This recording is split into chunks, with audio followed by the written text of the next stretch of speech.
इसमें मेरा कोई दोष नहीं। महारानी कौशल्या का कोई दोष नहीं। मैंने तुम्हारी सब तरह से राम की सौगंध खा करके बताया ना। तुमने हमारी बुद्धि को, हमारी बात को अपनी बुद्धि से जरा सा भी नहीं सोचा। तुमने राम की शपथ दिलाई और राम की शपथ दिलाने के बाद तुमको यदि विश्वास हुआ है तो हम निश्चित वरदान देंगे। जबकि हमने सोचा था कि कल इस अयोध्या के राज सिंहासन पर हमारा बेटा राम राजा बनेगा, केवल यह सोचकर क्योंकि मैं राजा हूं और राजनीति के कारण जो हमारे वंश की परंपरा है, ज्येष्ठ स्वामी सेवक लघु भाई यह दिनकर कुलरीत सुहाई, ये हमारे कुल की परंपरा थी। लेकिन तुमने हमारी बात को नहीं स्वीकारा। चलो हम कल ही प्रातः दूत को भेजेंगे और भेज करके नैहर से दोनों बालकों को बुलाएंगे, भरत और शत्रुघ्न को। उनको बुला करके कल फिर अपने श्री गुरुदेव भगवान वशिष्ठ जी के आदेश का पालन करते हुए तिथि शोध करके भैया भरत को ही तुम्हारे कथनानुसार राजा बना देंगे। ठीक है, संतुष्ट हो गई? संतुष्ट कहो। पर अभी एक शेष दूसरा वरदान भी कहो महाराज।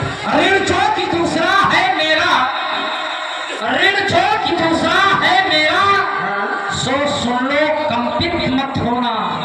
हाँ, क्षत्रिय क्षत्रिय नरेश कहलाते हो तो सबसे विचलित मत होना। जिसे आपने घोषणा की थी कि सवेरा होते हुए राम को राजा बनाया जाएगा, वो राजा नहीं। सबसे विचलित मत होना। राजा जो राम हो रहा है, तो अरे राजा जो राम हो रहा है वो राजा नहीं, उदासी है। और कल ही से 14 वर्षों को तपसी बनकर परवासी है।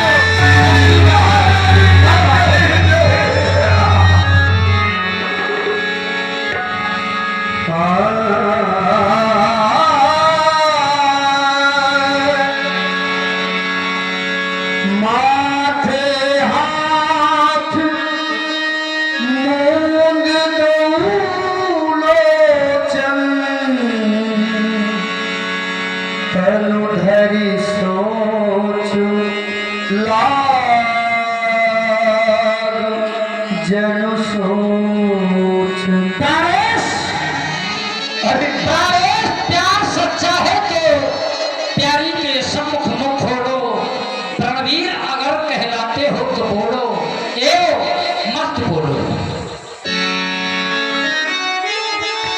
अरे महारानी तूने कुछ गलत नहीं किया, तूने कुछ भी गलत नहीं किया।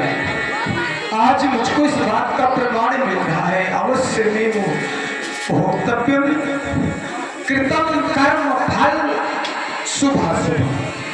संसार में प्रत्येक व्यक्ति को अपने कर्म का ही भोग मिलता है, दूसरा कुछ नहीं मिलता।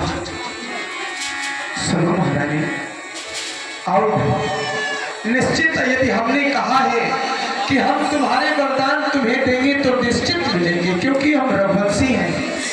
सोचो आओगी, तुम जानती हो, तुमने कहा पहले वरदान में बेटी भरत को इस अयोध्या का राज सिंहासन, पहला पर जो तुमने मांगा हुआ नहीं है, संताप मुझे। और जो तुमने दूसरा वरदान मांगा उसको सुन करके मैं अपने संताप को रोक भी नहीं सकता। बेटी राम को तुमने 14 वर्षों को बर्दाश्त कर लिया। निश्चित आज वह समय चक्र तुम्हारी काल के रूप में बैठ करके मेरे सर पर मर रहा है। इस कारण से तुम्हारी ये सेवा। अरे दुर्बुद्धि, अरे दुर्बुद्धि के गई। तुमने कभी ऐसा सोचा मैं बेटे राम के बिना क्या एक पल भी अपना जीवन जी सकता हूं?